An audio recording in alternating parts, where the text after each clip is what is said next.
market can be quite complex, and it can vary from region to region. You need a professional, experienced team that can help you navigate the real estate market and achieve your goals. Find Dan Gemus and his team online at dangemus.com. Now, back to the Dan Gemus Real Estate Show. Okay, sorry there, folks. We apparently had some technical difficulties, but we're back. Hi. Joyce and I were talking to ourselves there for a while.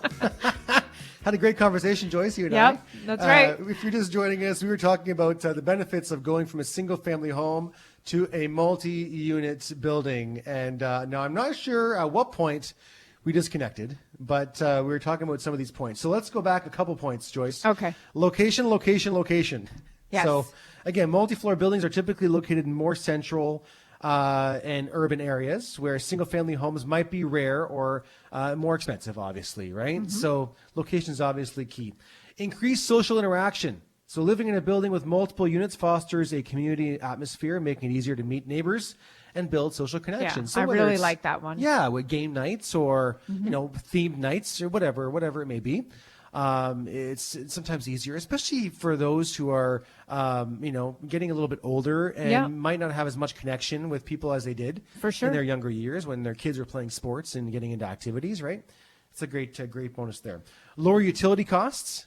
So some more benefits there. Obviously less space means some lower costs from a hydro perspective. Yep. Oftentimes those buildings have shared water.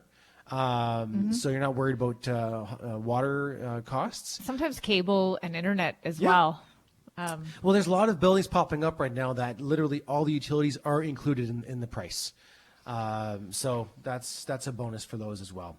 Now, potential for higher property appreciation. So condos and multi-floor buildings, especially in desirable urban areas, often appreciate in value more quickly than single-family homes in the suburbs. So again, I would think that's depends on your area, I think. Yeah, area, and I think on the market itself. Over the last little bit, I don't know, single family homes appreciated pretty darn fast. Yeah. So, but that was not, a normal appreciation. So I think we have to kind of erase the last few years from the chart. From memory. from memory completely. Let's just pretend it never happened, right?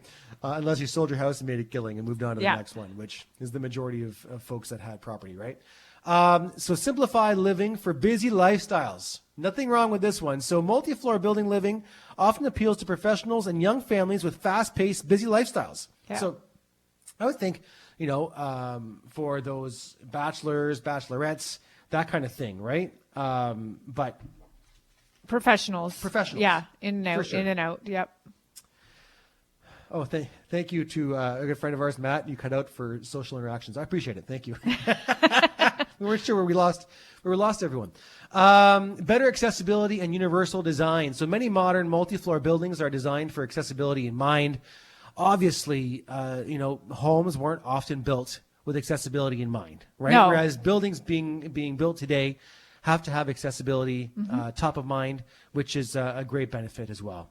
Let's see. Parking and transportation options. So multi-floor units often have reserved parking, garages, or underground parking spaces. And they're often located near public transportation I was just hubs. going to say, sometimes you can get rid of a car and just use public transit or 100%. walk. That's one thing. Like we like to travel to Toronto every once in a while, once a year or so, maybe once every couple of years. And I love the hustle and bustle of Toronto if I'm not driving around. If we'll usually drive there, we'll leave our car at the hotel for the few days that we're there, and then we'll just get around by foot mostly. And I love the feeling of that experience, but I can't imagine doing it with a young family, having to get to, the schools, to sporting, events, or to whatever extracurricular activities are happening, grocery shopping. That'd be a lot of those little challenges. But you probably, maybe you don't do big grocery shops. No, maybe you'd have to shop like every other day. Yeah. You get what you need for those couple days and you kind of move on, right? That kind of thing. So, okay, let's do a couple more. Community events and shared spaces. So many multi-floor buildings organize social events or offer shared spaces like rooftop lounges, game rooms, and party spaces, making it easy to socialize. Yep. No yard, no problem. So for those who don't want the hassle of yard work, Multi-floor buildings often offer shared green spaces, roof gardens, or courtyards that give you outdoor options without the responsibility. So a couple of buildings popping up lately have pools. Yeah. So that's kind of a little bonus, right? I've heard of buildings too that have like the community garden up, yes, like on the rooftop. Yeah. So the people who like to garden still Sure. can take advantage and of that. Appreciate it. Yeah. Yeah. And then last but not least, fixed monthly expenses. So with fewer surprises like roof repairs or HVAC breakdowns, living in a multi-floor building tends to offer more predictable monthly costs, including mortgage, condo fees, and utilities. So again, a bit of better idea there. Yes, I get it. It's not necessarily affordable housing options. I get it. It's true. And there's no easy quick fix for that, right? So we have to kind of just keep focusing our attention on that over the next election. And I'm not sure, to be quite, we've had this discussion multiple times on the show. There is really no easy fix to fix the affordable housing issue. It's a multifaceted problem that we have to kind of tackle with not just one level of government, but all three levels, and then some, and private industry as well. I think a little bit, but it's mostly a governmental issue, I think, because private industry needs to make money.